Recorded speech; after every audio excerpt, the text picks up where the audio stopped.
जैनूर आसिफाबाद में एक आदिवासी खातून के ऊपर एक मखदूम नाम के शख्स ने हमला करके ज़ख्मी कर दिया। उसके बाद इमीडिएट तेलंगाना पुलिस ने उसे गिरफ्तार करते हुए जेल भेज दिया। मेरी तेलंगाना पुलिस से ये रिक्वेस्ट है कि अगर इस मखदूम नाम के शख्स के ऊपर और कुछ सख्त कार्रवाई हो सकती है तो कीजिए, मगर इस वाक़ये को बहाना बनाते हुए चंद फ़िरका परस्त लोगों ने जैनूर में मसाजिदों पर, मुसलमानों के घरों पर और दुकानों पर जो हमला किया है वो नाकाबिले बर्दाश्त है। मगर इस पर भी तेलंगाना पुलिस सीसीटीवी कैमरों की मदद से और दूसरे सबूतों की बिना पर उन फ़िरका परस्त लोगों को गिरफ्तार करते हुए जेल भेजते जा रही है। जब से तेलंगाना में कांग्रेस की हुकूमत आई है, वक्तन फ़क्तन कुछ ऐसे हादसात पेश आते जा रहे हैं। जैसा कि आप ये वीडियो देख रहे हैं, ये वीडियो में जिस शख्स जिसके घर को तोड़ा जा रहा है वो एक लाला भाई नाम के एक शख्स है। जैनूर के उनके घर पे अटैक किया गया और जो बैठा हुआ शख्स है वो अपने सारे साथियों को लेकर आके वहां पर बैठ के चीखते चिल्लाते हुए उन्हें कह रहा है कि इस घर में घुसो, मारो, तोड़ो। तो इस शख्स का जो बैठा हुआ शख्स है, इसका नाम है कनका यादव राव। ये बीआरएस का एक्स लाइब्रेरी चेयरमैन है। सुनने में आया है कि ये केटीआर साहब का बहुत करीबी लोगों में से माना जाता है। तो मेरी केटीआर साहब से ये रिक्वेस्ट है कि केटीआर साहब ऐसे अपने पार्टी के लीडरों को इमीडिएट पार्टी से सस्पेंड कीजिए और पार्टी के दूसरे सारे लीडर्स को ये स्ट्रिक्टली ऑर्डर्स दीजिए कि ऐसे चीज़ों से, ऐसे वाक़यात से दूरी अख्तियार करे। ऐसा इत्तेफाक क्यों हो रहा है केटीआर साहब कि तेलंगाना में जो भी गड़बड़ हो रही है उसमें कहीं ना कहीं कुछ बीआरएस के बड़े ओहदों पर रह चुके लीडर्स का ही, उसमें उन लोग ही लीड कर रहे हैं ऐसे वाक़यात को।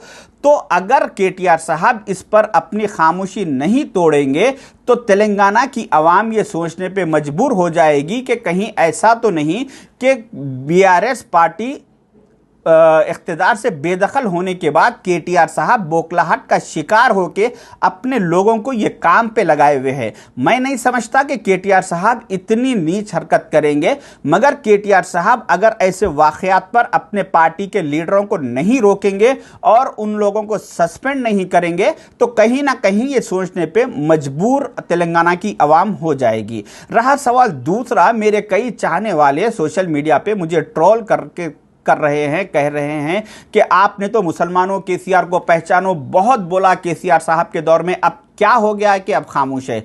तो मैं मेरे उन भाइयों से, तमाम लोगों से कहना चाहूँगा कि जब हम ऑपोजिशन में थे उस वक्त हमारी कोई सुनवाई नहीं होती थी, कोई डिपार्टमेंट हमारी बात नहीं सुनता था। इस वजह से हम मीडिया के ज़रिए से लोगों तक जो पैगाम है वो पहुंचाने की कोशिश करते थे। मगर आज हम हुकूमत में है, आज हमारा काम एक कोई ऐसे हादसे पे मजम्मती बयान दे देना हमारा काम नहीं है, बल्कि हमारा काम है हालात पे नज़र रख के उसको कम्प्लीटली कंट्रोल किया जाए। उसी तरीके से जिस दिन से ये वाक़या पेश आया उस दिन से मैं जैनूर के कई लोगों से मैं कांटेक्ट में हूँ। डेली मेरी दिन में उनसे 10 बार बात हो रही है और वहाँ के सारे तफसीलात लेके मैं हमारे सीनियर लीडर जैसा कि मोहम्मद अली शब्बीर साहब है और दूसरे मिनिस्टर्स है उन लोग तक पहुंचा रहा हूं।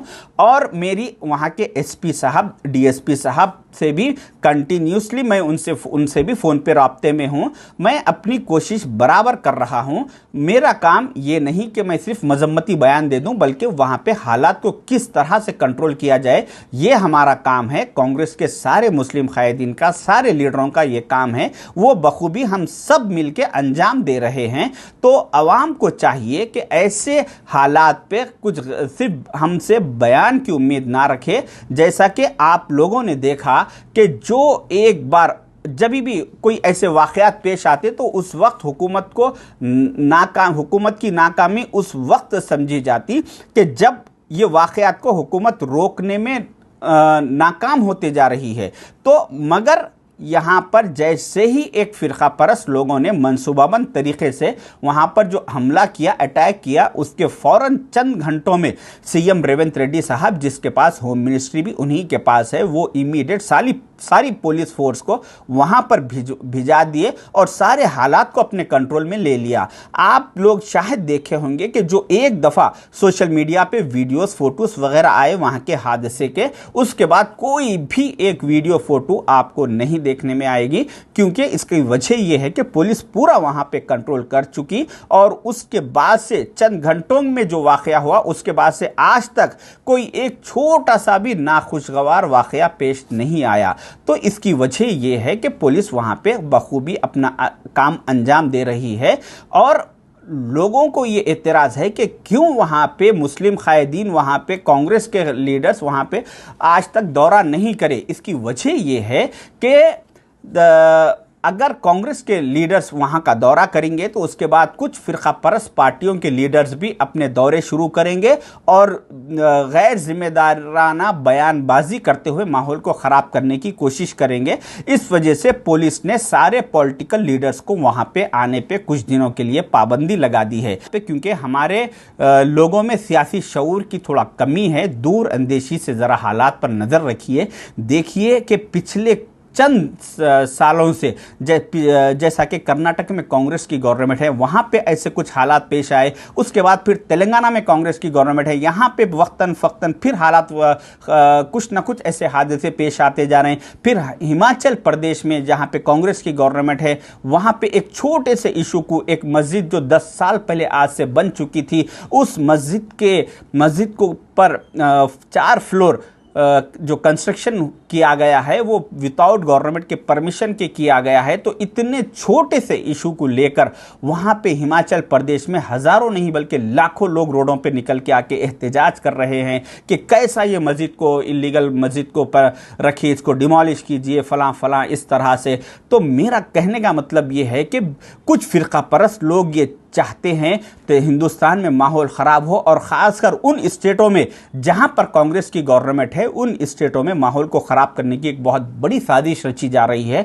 तो हमें चाहिए कि कांग्रेस के ऐसे वक्त में हमें कांग्रेस का साथ दे, क्योंकि कांग्रेस का वो फ़िरका परस्त लोग कांग्रेस के दुश्मन इसीलिए है कि कांग्रेस हमेशा से जहां जहां कांग्रेस की स्टेट में गवर्नमेंट है वहां पे SC ST OBC minority majority सारे लोगों को बराबरी का हक देना चाह रही है और सबकी बुनियादों को मजबूत करने का काम कांग्रेस कर रही है। इस वजह से वो लोग नहीं चाहते कि माइनॉरिटीज़ के बुनियादें मजबूत हो, इसलिए कांग्रेस को बदनाम करने की पूरी साजिश है। ऐसे बुरे वक्त में, ऐसे ख़राब वक्त में हमें चाहिए कि कांग्रेस का साथ दे, बल्कि इस हालात को समझे, सियासी शऊर बेदार करे, दूर अंदेशी से काम ले इस वजह से। और बहुत जल्द इंशाल्लाह जैसे ही जैनूर के हालात पूरे काबू में आ जाएंगे, उसके बाद वहाँ पे पूरी जो भी है भरपाई करने की हुकूमत से बराबर कांग्रेस के मुस्लिम कायदीन नुमाइंदगी करेंगे। शुक्रिया, अल्लाह हाफिज़।